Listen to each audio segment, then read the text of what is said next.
Hello, belles amours. Finalement, jamais 203. Le problème, c'est qu'une fois que le canal est ouvert, euh, le reste des compréhensions arrive. Et, euh, et parce que du coup, je me rends compte qu'il y a des choses où j'ai pas été assez claire. Et à chaque fois, à la fois, j'ai donné trop d'infos peut-être en une fois. Et en même temps, j'ai oublié des infos essentielles où je les ai pas expliquées clairement. Mais cette fois-ci, c'est vraiment une petite rajoute. Ou une autre façon d'expliquer ce que j'ai voulu expliquer, mais je pense que cette partie-là, je ne l'ai pas bien expliquée, euh, de toute cette gestion d'équilibre entre l'ombre et la lumière, en fait, euh, c'est qu'il faut d'abord remplir tout l'espace qui est là actuellement de lumière avant de vouloir expandre la lumière plus loin. Euh, et donc, ce qui veut dire passer au corps suivant à activer, si on parle pour de notre travail intérieur, on va dire, et de l'activation de nos corps, parce qu'on n'a pas qu'un corps physique et qu'on a différents corps dans notre aura. Mais avant de vouloir déjà débloquer des potentiels du corps suivant ou des extrasens ou des machins, il faut déjà que là où on en est, tout soit rempli de lumière quelque part et qu'on ait réglé toutes les failles ou les ombres liées à ça, ou en tout cas le plus possible, parce que sinon, comme je l'ai bien expliqué dans les autres vidéos, si après on veut rayonner sa lumière plus loin et étendre euh, tous les potentiels qui sont contenus dans cette énergie, euh, on va aussi étendre le contenant et donc l'ombre, puisque l'ombre est quelque part euh,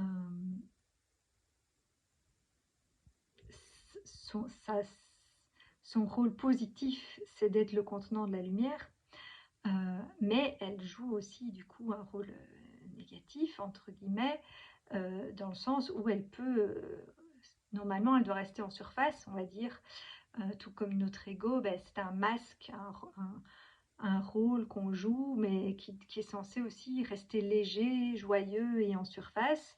Et une fois que ça devient trop lourd, trop plombé, que ça devient comme une identité à laquelle on s'accroche et qui devient pesante et qui nous limite et qui nous alourdit, en fait, il y a de l'ombre qui pénètre plus dans les profondeurs et qui provoque des blocages justement de l'énergie et qui viennent assombrir la lumière euh, et qui font que tout ne circule plus bien.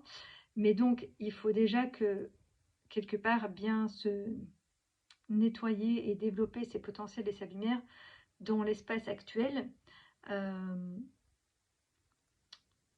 pour que quand on va faire un pas sage vers l'étape suivante d'expansion, euh, on soit sûr que toute l'ombre est en surface et que donc, ok, elle va grandir, mais elle va grandir en restant en surface et donc, pareil, tout le chaos ou les jeux de Lego, ouais, il va faire son petit jeu encore un peu plus, mais ça ne va pas vraiment nous atteindre, quoi, comme on dit l'œil du cyclone, quoi. Il y a la tempête autour, mais à l'intérieur, là c'est lumineux, c'est calme, c'est en paix, parce qu'on a bien rempli cet espace-là de lumière, et donc même si le chaos extérieur augmente, ça ne va pas venir euh,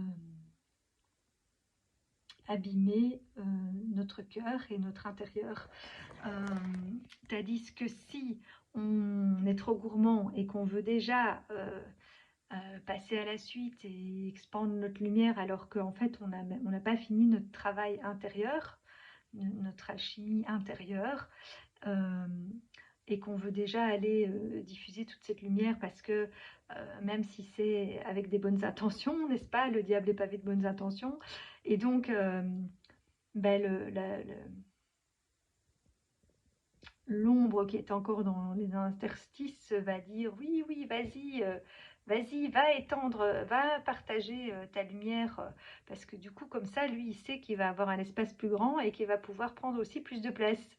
Et donc, il va nous pousser à faire, à aller dans cet ego spirituel, du coup, et à se dire, ah bah oui, moi, j'ai envie de partager euh, tout mon savoir, sauf qu'en fait, on n'a pas fini le travail sur soi.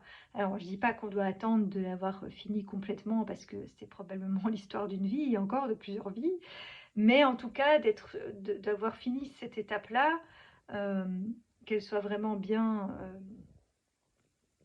voilà, intégrée en nous, et que toute la lumière ait pris place, pour que si on décide de la diffuser à l'extérieur et de nous passer à l'étape suivante, euh, ben, l'ombre ne puisse pas prendre plus de place à l'intérieur, que ça reste à l'extérieur. Euh, Parce que sinon, effectivement, si on n'a pas fini tout ce travail et qu'il y a encore des failles qui ne sont pas totalement réglées, et des ombres qui sont encore à l'intérieur, plus dans le noyau, eh bien, on va leur donner plus d'espace aussi à l'intérieur. Et à ce moment-là, et c'est ça qu'on vit aussi tous, des espèces de retours en arrière, euh, si on a voulu s'expandre trop vite et que il n'y avait pas assez de lumière et que l'ombre du coup s'y engouffre, on va avoir l'impression de retomber dans le noir, voire de faire pire que mieux, et de se dire quoi, j'avais bien progressé, j'avais fait tout ce travail et tout, et là je rechute, voire c'est encore pire qu'avant, je comprends pas, j'ai fait tout ça pour rien. Mais non, c'est juste qu'on a voulu aller trop vite. Et donc, notre âme nous ramène au juste rythme et tempo, et il nous montre que non, t'as pas fini ton travail. Et donc, oui, on peut des fois même vivre pire que ce qui était avant, et se dire, j'aurais pas dû aller essayer de faire tout ce travail-là sur moi, parce qu'après, j'ai encore foutu plus le bordel qu'avant. Mais bon, voilà, c'est le risque. Si on veut aller vers plus de lumière, on prend le risque qu'il y ait plus d'ombre aussi. Et après, si on le fait au rythme juste, normalement, l'ombre va rester plus en surface. Mais si on a voulu aller trop vite, l'ombre s'engouffre, elle reprend toute la place, beaucoup en tout cas, et on a l'impression de rechuter limite encore plus bas qu'avant et d'être encore plus plombé. Et, euh, et du coup, là, si on continue à vouloir se battre trop, on va dépenser toute son énergie à essayer de nouveau de repousser l'ombre et de refaire grandir sa lumière, mais dans un espace euh, beaucoup plus grand, et infiltré d'ombre. Et donc finalement, il vaut mieux capituler temporairement, euh, dans le sens où c'est pas qu'on abandonne définitivement, mais on admet que sur le coup, ok, sur le coup, je sais plus rien faire, je suis bloquée, je capitule temporairement, et du coup, comme ça, l'ombre se détend et pense que elle a gagné, euh, et elle va reprendre sa place en surface, entre guillemets, et du coup, l'espace va enfin, quelque part, elle va nous relimiter plus qu'avant. Et donc peut-être aussi que certains avaient, dans leur évolution, enfin je l'ai vécu aussi, même si moi c'était pas des trucs extraordinaires, mais enfin j'avais pu atteindre certains états, ou certains quand même certaines connexions, etc. Et, euh, et puis à un moment donné, j'ai eu l'impression que tout était de nouveau tout coupé, qu'il n'y avait plus rien, que voilà, et des gens qui ont pu avoir accès à certains, je sais pas, voilà, extrasens ou autres, et puis qui tout d'un coup ont perdu cette connexion, ont tout perdu. Ben oui, parce que à ce moment-là, l'ombre qui s'est engouffrée va après, si on accepte d'abandonner temporairement et de ne pas continuer à lutter, euh, elle va revenir en surface, mais elle va rediminuer l'espace du coup. Euh, et du coup, on va être de nouveau plus limité. Mais à ce moment-là, ça va nous donner euh, ben, l'occasion de pouvoir redéployer sa lumière plus facilement dans un plus petit espace. Et cette fois-ci, d'attendre d'avoir fait le travail jusqu'au bout euh, et, euh, et de petit à petit regagner tout cet espace et le remplir de lumière. Et à ce moment-là, quand on aura vraiment transcender tout ce qu'il y avait à transcender et transformer les ombres en lumière, en fait, on dit transformer, mais quelque part, c'est remettre les ombres à leur place, c'est-à-dire en surface, euh, pour que ce soit juste un contenant qui, justement, met une limite pour ne pas aller trop vite dans cette expansion, mais ne nous plombe pas et ne nous retient pas complètement bloquée. Et à ce moment-là, une fois que la lumière a pris tout l'espace, oui, elle peut s'expandre. Et il y a tellement de lumière à l'intérieur que même si l'espace augmente, euh, l'ombre reste en surface, quoi. En tout cas, la plupart. Et même si du coup, en expansant, on augmente l'ombre, elle va rester plus en surface. Et peut-être elle va un peu, peut-être va y avoir des petites failles en surface où l'ombre va un peu rentrer, mais elle va pas pouvoir rentrer trop loin et trop profondément à l'intérieur. Et du coup, l'expansion pourrait se faire plus facilement comme ça. Et donc, en fait, il faut être patient au début pour être plus rapide après. Et moi, c'est un peu tout mon truc, c'est que j'ai toujours l'impression d'être en retard et d'être très lente. Mais à un moment donné, euh, il y a un switch qui se fait et là, je rattrape tout le reste, euh, voire je dépasse. Enfin voilà. Et d'ailleurs, là derrière, il y a un escargot, lentement mais sûrement. Et en face de moi, il y a un feu d'artifice. Et donc, le feu d'artifice, voilà, il doit être maîtrisé.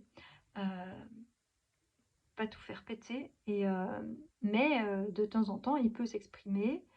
Euh, et il peut y avoir un grand saut quantique finalement. C'est ça, quand toute la lumière a rempli l'espace. Pour moi, c'est ça qu'on appelle saut quantique, c'est qu'on passe à la dimension supérieure ou au corps supérieur ou aux capacités supérieures. Euh, et du coup, l'espace s'agrandit, et y compris du coup son libre arbitre qu'il faut pouvoir bien utiliser pour ne pas faire n'importe quoi avec. Euh, Et là, si on a bien fait le travail avant et qu'on a été patient et qu'on a attendu que la lumière ait pris un maximum de place, ce saut quantique, là, il pourrait être justement très rapide et, euh, et efficace parce qu'il n'y aura pas trop de place pour que l'ombre s'engouffre, même si elle va augmenter en surface. Tandis que si on veut aller trop vite au début et qu'on n'est pas patient, on risque de devoir faire des retours en arrière. Et voilà, j'ai testé les deux parce qu'il y a eu des moments où j'avais bien fait mon travail et après, euh, j'avais l'impression d'être lente et d'être en retard sur des trucs et de me dire mais je prends plein de temps alors que les autres ont déjà avancé. Oui, ils ont déjà avancé, mais ils ont dû vivre du coup plein d'épreuves et de trucs pas très cool et puis des retours en arrière et des machins et tout ça. Euh, et puis dans d'autres choses et d'autres domaines de ma vie où ici, lors de mon éveil, il y a eu des moments où j'ai fait ça aussi, j'ai voulu aller trop vite et puis du coup j'ai dû revenir en arrière, voire pire que mieux pendant un temps euh, et refaire tout le travail et que je me disais mais je comprends pas, j'ai déjà fait tout ça, je dois encore recommencer tout ça et cette blessure là elle est de nouveau là et en fait oui parce qu'en fait elle n'avait pas fini, elle n'était pas complètement refermée. Euh, et donc il restait une faille et même si la faille était toute petite, il restait une faille et comme on a voulu aller trop vite, hop, l'ombre s'y est réengouffrée. Il y a eu un événement, une personne, un truc, un déclencheur. Et pouf, ça a repris de nouveau plus d'espace, plus de place en nous, alors qu'on avait effectivement bien fait le travail et que peut-être on était presque abouti, mais on a voulu aller trop vite à un moment, on n'a plus été assez patient et du coup on est puni entre guillemets. Euh, Mais c'est pas une réelle punition, c'est une protection en fait, euh, pour maintenir, voilà, pour maintenir justement cette harmonie et cet équilibre. Mais donc voilà, il vaut mieux prendre son temps et bien faire les choses en sachant qu'après, on va regagner du temps. Que si on veut aller trop vite au début, c'est comme quand on fait un jogging. Si on démarre trop vite, ben après on a un point de côté, ça va pas, puis on est obligé de s'arrêter et puis de respirer avant de repartir. Ben, là c'est pareil. Il vaut mieux partir doucement, s'échauffer et avancer petit à petit, et puis après pouvoir avoir une vitesse de croisière et puis aller de plus en plus vite et que la lumière, hop, hop, hop, prend de plus en plus de place. Et voilà, jusqu'à arriver à ce saut quantique quand on est prêt. Mais si on n'est pas prêt, ben, on risque que l'ombre se réengouffre ou de tellement forcer l'espace trop vite, d'exploser les limites. Et là, pareil, enfin, l'ombre va aussi du coup re-rentrer. Donc voilà, bon, 16 minutes. J'arrive vraiment pas à faire court, hein, mais bon, c'est déjà beaucoup plus court que mes 2 vidéos d'1 heure. Mais voilà, parce que j'ai pas l'impression que j'avais bien expliqué ça clairement. Et d'ailleurs, je pense que c'est qu'au moment où j'ai fait la vidéo, c'était pas encore aussi clair dans ma tête non plus. Ce truc de bien prendre le temps de remplir tout notre espace intérieur de lumière avant de vouloir passer à la phase suivante, ou même avant de vouloir trop justement rayonner et partager cette lumière. Vaut mieux d'abord bien le faire pour soi, être bien solide en soi, et pour mieux partager après et mieux impacter le reste et l'espace extérieur, que si finalement on veut déjà aller rayonner alors qu'en fait notre espace n'est pas encore complètement propre et lumineux, et donc il y a encore des parts d'ombre qu'on va aller partager aux autres ou qui vont faire miroir dans les deux sens, et ça va pouvoir aussi du coup revenir toucher des failles, quoi. Que finalement, si on a bien fait le travail jusqu'au bout, ben là on est vraiment lumineux entre guillemets et solide, et aussi on ne se laisse pas atteindre parce que mais justement moi j'en ai pas trop eu, mais enfin, bon, après moi j'ai pas beaucoup de spectateurs non plus, mais j'ai quand même eu des fois quelques commentaires un peu critiques ou pas très sympas, mais en fait ça m'atteint pas, quoi, parce que justement je me sens suffisamment solide dans ma lumière pour me dire voilà, c'est la vision de la personne, et quand je dis ça m'atteint pas, ça veut pas dire que comment dire, je sais pas comment dire, que je rejette, enfin quelque part j'admets ce point de vue-là, c'est le point de vue de la personne et de là où elle en est, mais ça me fait pas de mal et ça ne vient pas remettre de l'ombre dans ma lumière, et limite même je peux en rigoler, comme quelqu'un un jour qui m'a mis que, enfin, l'air de dire que ce que je racontais était complètement fou ou débile et que j'aurais dû faire comique. Mais moi, ça m'a fait rire en fait. Et parce qu'en fait, c'est une carrière que j'avais envisagée.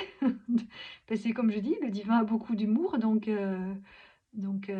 faire passer des messages avec l'humour, moi, je trouve ça bien. Après, il faut trouver le juste milieu entre, de nouveau, et j'avais peut-être pas trouvé ce juste milieu à ce moment-là, et donc c'est pour ça que moi je prends pas les remarques mal, et même et que ce soit justifié ou non, je vais quand même y réfléchir, mais sans me laisser atteindre. Mais je me suis dit, de un, ça m'a fait rire, et de deux, je me suis dit, bah oui, j'ai peut-être pas encore trouvé exactement le juste milieu entre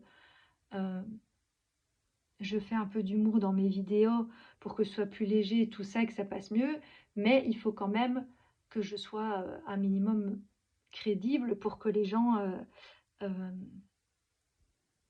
prennent pas ça pour un truc complètement débile et ils voient quand même un message intéressant et sérieux derrière, quoi.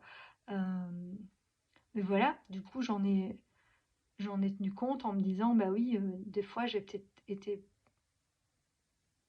trop dans des trucs, voilà, trop pas accessibles ou trop perchés ou trop en prenant, en étant en mode humour dérision, mais du coup, pas pris au sérieux du tout.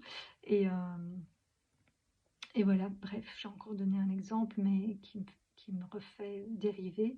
Donc, je vais arrêter là. Mais bon, voilà, le principe, c'est de se dire, comme pour toujours, il faut d'abord s'occuper de son propre cas et de ce qui est là, avant de vouloir aller changer le reste. Et c'est valable pour le système dont je parlais dans les autres vidéos, de voilà, pas se battre contre le système, mais déjà arriver à s'y sentir bien et à trouver sa place dedans tel qu'il est, et ensuite essayer de le faire évoluer vers un mieux. Mais il faut d'abord s'occuper de soi, comme dans l'avion, où on doit d'abord mettre le masque à oxygène sur soi avant de le mettre même à son propre enfant. Ben là, voilà, c'est pareil. Et prêcher la bonne parole, c'est bien, mais il faut déjà pouvoir l'appliquer soi-même. Et voilà, après, ça ne veut pas dire qu'on doit attendre d'être devenu Bouddha avant de partager des choses, mais d'avoir atteint voilà, un niveau suffisant, on va dire, pour de un, ne pas être atteint par ce qui pourrait nous revenir suite à ce partage. Et enfin oui, il n'y a pas de et en fait. Donc voilà, je commence à être fatiguée et donc du coup mon discours n'est plus très clair. Mais voilà, donc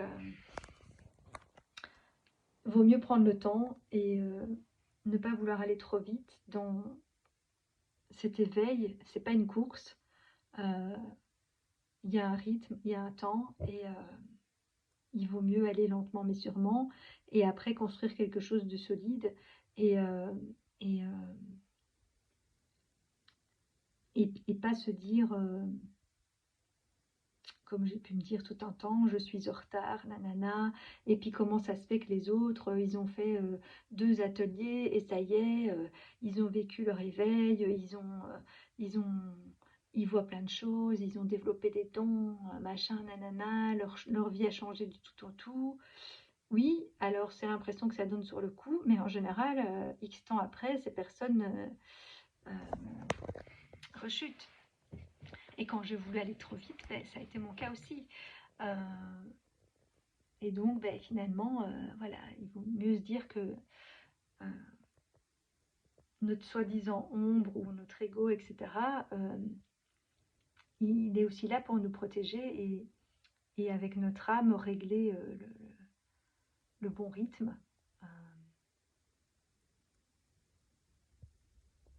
pour que